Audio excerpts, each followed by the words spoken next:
आता याचं कारण बी ऐका.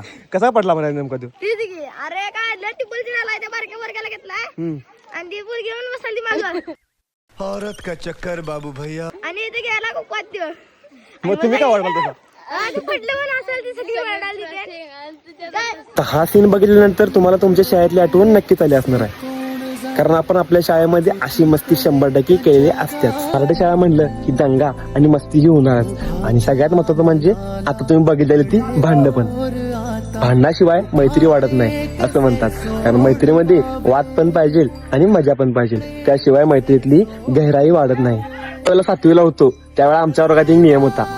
म्हणजे आम्ही वर्गात फक्त 10 जण मुलं आणि बाकी सगळ्या मुली होत्या. पण त्यात कसं असायचं, जर आमच्या कोणाचं काय वादावादी झाली तर त्या पोरग्या संघात समजा माझ्या संघ वादावाद झाली, कुणाची सुम्याची आणि ओंक्याची वादावाद झाली तर सुम्या आणि ओंक्या सांगणार की विघ्या संघ कोणी बोलायचं नाही. मग आमचा वर्ग माझ्या संघ एकट्या संघ बोलणार नाही. म्हणजे आता माझ्या संघच नाही कोण पण आमच्या लय जण एकटे पडत. रित्या शिंदे, मी, ओंकार बालनकर, सुमित चव्हाण ही अशी खूप एकटी पडेल लोक आहे. आणि कारण काहीतरी वेगळं करायला गेलं की अंगलट डाव 100% येतोय. त्यामुळं आणि सगळ्यात जास्त अंगलट डाव हा माझ्याच आलाय.